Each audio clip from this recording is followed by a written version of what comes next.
નમસ્કાર. આજના આ ખાસ વિશ્લેષણમાં ખૂબ ખૂબ સ્વાગત છે. આજે આપણે સારલેખન અને સંક્ષેપ લેખનની સચોટ વૈજ્ઞાનિક પદ્ધતિ અને તેની સુંદર કળા વિશે એકદમ ઊંડાણપૂર્વક વાત કરવાના છીએ. ભાષા અને સાહિત્યની દુનિયામાં આ એક એવો વિષય છે જે ખરેખર અત્યંત મહત્વનો પાયો ગણાય છે. હવે સવાલ એ થાય છે કે આ કળા શીખવી શા માટે જરૂરી છે? જરા વિચારો, આજના આધુનિક સમયમાં આપણી આસપાસ લાંબા લખાણો અને અહેવાલોનો કેવો મોટો ઢગલો હોય છે.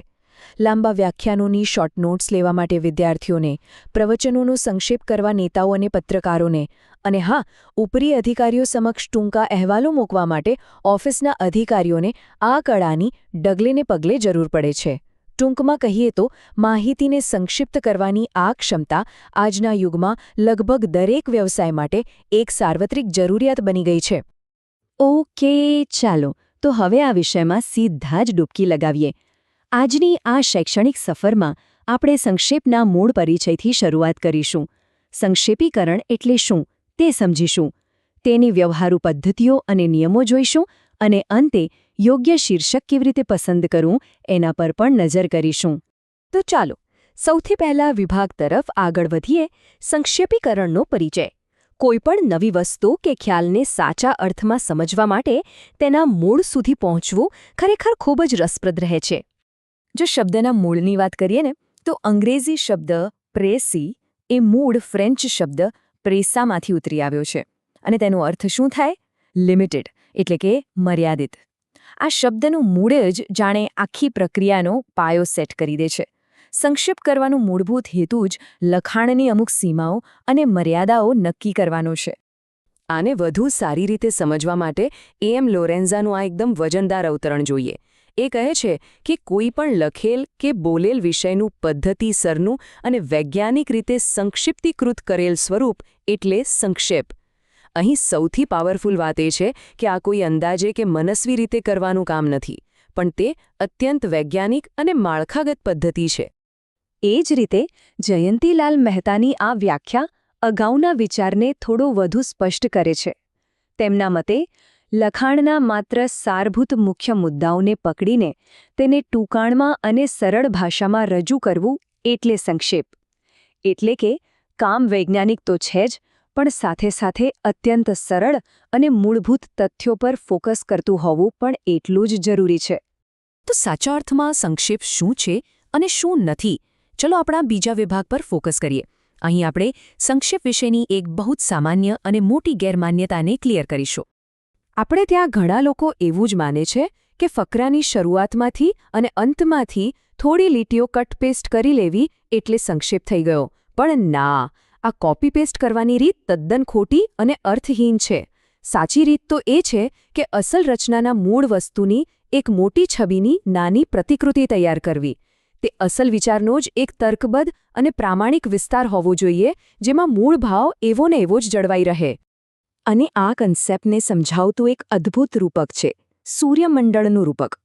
જુઓ, જેમ સૂર્યમંડળમાં ગુરુત્વાકર્ષણને કારણે બધા ગ્રહો સૂર્યની આસપાસ એકદમ શિસ્તબદ્ધ રીતે ફરે છે, બરાબર તે જ રીતે સંક્ષેપીકરણમાં રચનાનો જે મુખ્ય વિચાર છે ને, એ સૂર્ય સમાન છે, જ્યારે બાકીના ગૌણ પણ અગત્યના વિચારો એ ગ્રહો સમાન છે, જે આ મુખ્ય વિચારની આસપાસ એકદમ તાર્કિક રીતે ગોઠવાયેલા હોવા જોઈએ. આ સુંદર રૂપકને મગજમાં બેસાડ્યા પછી હવે આપણે થિયરીમાંથી બહાર આવીને વાસ્તવિક અને વ્યવહારુ પદ્ધતિઓ તરફ જઈએ. વિભાગ 3, સારલેખનની વિવિધ પદ્ધતિઓ. આ કામ માટેનું સ્ટેપ બાય સ્ટેપ માળખું એકદમ સ્ફટિક જેવું સ્પષ્ટ છે.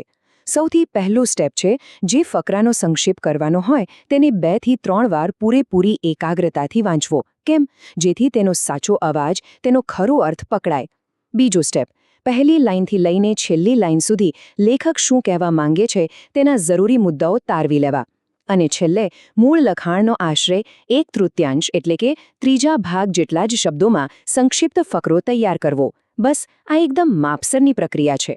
એકવાર આ માળખું સમજાઈ જાય પછી જ્યારે ખરેખર ડ્રાફ્ટિંગ કરવા બેસીએ ત્યારે અમુક કડક નિયમોનું પાલન કરવું જ પડે. ચાલો જોઈએ વિભાગ 4, ધ્યાનમાં રાખવાના મુખ્ય મુદ્દાઓ. અસલ લખાણને ટૂંકાવવા માટે થોડું નિર્દય બનીને અમુક વસ્તુઓ પર કાતર ફેરવવી પડે છે, જેમ કે ભાષાના અલંકારો, મોટા મોટા અવતરણો, ઉદાહરણો, લાંબા વિશેષણો અને કોઈ પણ પ્રકારના બિનજરૂરી વર્ણનો. સાચું અને ધારદાર લખાણ મેળવવું હોય તો આ બધી જ શણગારરૂપ બાબતોને લખાણમાંથી સંપૂર્ણપણે ડિલીટ કરવી પડે છે. અહીં સૌથી ક્રિટિકલ નિયમ એ છે કે શબ્દોની પસંદગી ગણિતના આંકડાઓ જેવી જ એકદમ સ્પષ્ટ અને ધારદાર હોવી જોઈએ. ખાલી સારા દેખાવા માટે ભારેખમ શબ્દો વાપરવાને બદલે અસલ ભાવને અનુરૂપ પરફેક્ટ શબ્દો જ મૂકવા જોઈએ. અને હા, સૌથી મોટી વાત, સંપૂર્ણપણે નિરપેક્ષ રહેવાનું છે. પોતાના કોઈ જ મૌલિક કે અંગત વિચારો ઉમેર્યા વગર માત્ર ને માત્ર મૂળ લખાણનો ભાવ જાળવી રાખવાનો હોય છે. હવે અહીં એક બહુ જ રસપ્રદ વિરોધાભાસ છે. જુઓ, ભલે સંક્ષેપ લેખનમાં કોઈ પોતાની મૌલિક વિચાર સામગ્રી નથી હોતી અને તેમાં લંબાઈની પણ કડક મર્યાદાઓ હોય છે, છતાં તેને એક ચોક્કસ પ્રકારનું રચનાત્મક કૌશલ્ય માનવામાં આવે છે. એટલે કે કાપકૂપ કરવા છતાં પણ તે ખરેખર એક અનોખી અને સચોટ સર્જન કળા જ છે. અને હવે આપણે આખી પ્રક્રિયાના અંતિમ અને કદાચ સૌથી શાનદાર તબક્કા પર પહોંચી ગયા છીએ.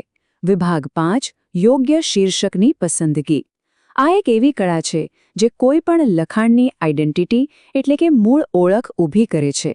શીર્ષક માટેનું આ રૂપક ખરેખર બહુ જ સજીવ અને પ્રભાવશાળી છે. જેમ મકાનની બારીમાંથી બહાર ઊભા જ અંદર રહેલી વસ્તુઓનો અંદાજ આવી જાય, બરાબર તેમજ શીર્ષક વાંચતા જ ફકરાના વિષયનો ખ્યાલ આવી જવો જોઈએ. શીર્ષક એ ફકરાનો ચહેરો છે. બસ ચહેરો જોતા જ આખા લખાણનો આત્મા સમજાઈ જવો જોઈએ. તો એક સચોટ અને મજબૂત શીર્ષકમાં કયા કયા લક્ષણો હોવા જોઈએ? તે એકદમ આકર્ષક, સચોટ અને અર્થસભર હોવું જોઈએ.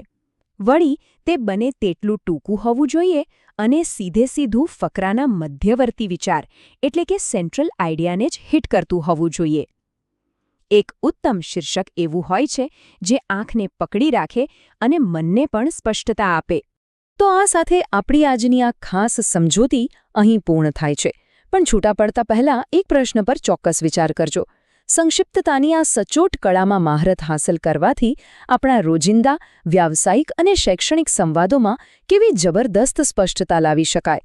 જો આ નિયમોને આપણે વ્યવહારુ જીવનમાં લાગુ પાડીએ તો કોઈ પણ જટિલ વાતને એકદમ પ્રભાવશાળી અને ઓછા શબ્દોમાં રજૂ કરી શકાશે. તો બસ આ કળાને સમજવાનો અને અમલમાં મૂકવાનો પ્રયત્ન કરતા રહેજો. ફરી મળીશું આવા જ એક નવા વિશ્લેષણ સાથે. ત્યાં સુધી આવજો.